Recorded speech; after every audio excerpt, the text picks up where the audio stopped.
is Catherine Bielmeyer. Find the toe of error. What does that mean? Whatever we think, however we have a point of view on something, on a situation, a judgment or whatever, all that are errors. Errors which we make when we think them, then, or we go with a judgment, then we're separated, and it's an error because it's actually not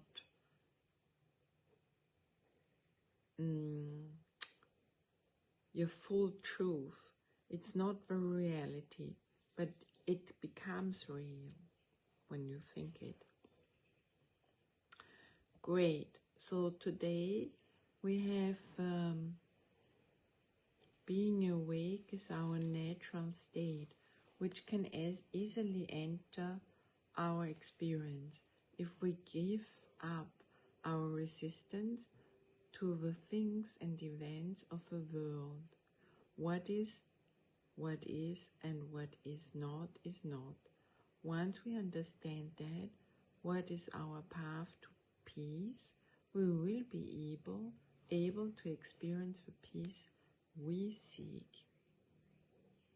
Just a little reminder to the lesson 169, by grace I live and by grace I'm released. Grace is an aspect of the love of God, which is most like the state prevailing in the unity of truth. It is the world's most lofty aspiration, for it leads beyond the world entirely. It is past learning, yet the goal of learning for grace cannot come until the mind prepares itself for true acceptance. Grace becomes inevitable instantly in those who have prepared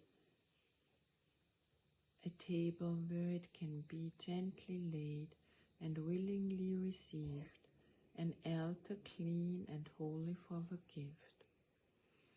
Grace is acceptance of the love of God within a world of seeming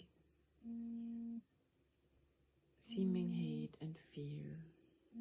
By grace alone, the hate and fear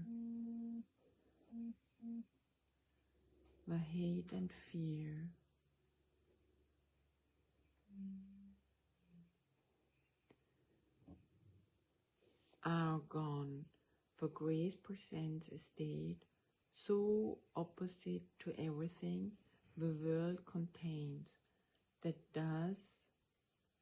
those whose mind are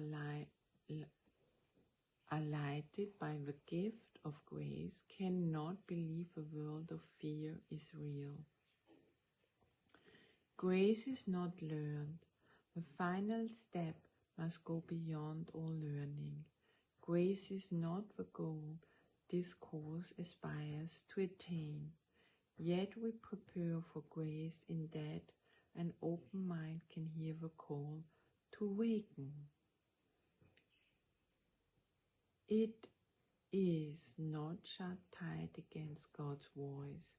It has become aware that there are things it does not know, and thus is ready to accept a state completely different from experience with which it is familiar at home. We have perhaps appeared to contradict our statement that the revelation of the Father and the Son as one has been already said, but we have also said the mind determines when that time will be and has determined it.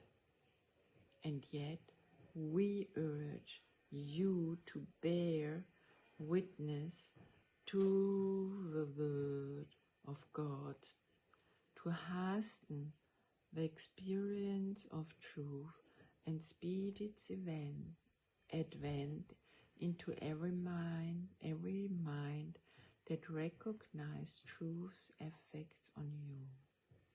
Oneness is simply the idea God is, and in His being, He encompasses all things. No mind holds anything but Him. We say God is, and then we cease to speak, for in that knowledge words are meaningless. There are no lips to speak them, and no part of mind sufficiently distinct to feel that it is now aware of something, not itself. It has united with its source, and like its source itself, it merely is. We cannot speak we cannot speak, nor write, nor even think of this at all. It comes to every mind when total recognition that its will is God's has been completely given and received completely. It returns the mind into the endless present, where the past and future cannot be conceived. It lies beyond salvation, past all thoughts of time, forgiveness, and the holy face of Christ. The Son of God has merely disappeared into His Father, as His Father has in Him. The world has never been at all. Eternity remains a constant state. This is beyond experience. We try to hasten, yet forgiveness told and learned brings with it the experience which bear witness that the time, the mind itself, determined to abandon all, but this is now at hand. We do not hasten it, in that what you will offer was concealed from Him, who teaches what forgiveness means. Breathe in and out. Let it sink into you, and don't try to understand. Don't try to understand it. So all learning was already in his mind, accomplished and complete. He recognized all that time holds and give it to all minds, that each one might determine from a point where time was indeed ended, when it is released to revelation and eternity. We have repeated several times before that but make a journey that is done. For oneness must be here. Whatever time the mind has set for revelation is entirely irrelevant to what must be a constant state, forever as it always was, forever to remain as it is now. We merely take the part assigned long since and fully recognized as perfectly fulfilled by Him who wrote salvation script in His Creator's name and in the name of His Creator's Son. There is no need to further clarify what no one in the world can understand. When revelation of your oneness comes, it will be known and fully understood. Now we have work to do, for those in time can speak of things beyond and listen to words which explain what is to come. in past already. Yet, what meaning can the words convey to those who count the hours still, and rise and work and go to sleep by them? Sufficient, then, that you have work to do to play your part. The ending must remain obscure to you until your part is done. It does not matter, for your part is still what all the rest depends on. As you take the role assigned to you, salvation comes a little nearer each uncertain heart that does not beat as yet in tune with God. Forgiveness is the central theme that runs throughout salvation, holding all its part in meaningful relationships, because it runs directed in its outcome, sure. And now we ask for grace, the final gift salvation can bestow. Experience that grace provides will end in time, for grace foreshadows heaven, yet does not replace the thought of time, but for a little while. The interval suffices. It is here that miracles are laid to be returned by you from holy instants you receive through grace in your experience to all who see the light that lingers in your face.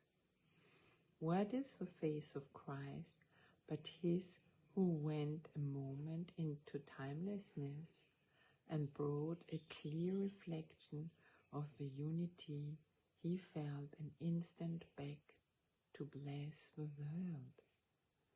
Who could you finally attain to it forever, while a part of you remains outside, unknowing, unawakened, and in need of you as witness to the truth? Be grateful to return as you were glad to go an instant, and accept the gifts that grace provided you. You carry them back to yourself, and revelation stands not far behind. Its coming is ensured. We ask for grace and for experience that comes from grace. We welcome the release it offers everyone. We do not ask for the unaskable. We do not look beyond what grace can give. For this we can give in the grace that has been given us. Our learning goal today does not exceed this prayer. Yet in the world, what could be more than what we ask this day of him who gives the grace we ask as it was given him? A little prayer. Close your eyes. Feel your heart. Come into your heart. Open it up. By grace I live. Feel it. By grace I live. Feel it in your heart. Experience that in your heart. By grace I am released. By grace I give. And by grace I will release. Thank you so much, my dear ones, my beloved ones. Having fun with that, repeat this prayer during the day and have fun with it. Lots of love and light for you, and enjoy. Bye for now.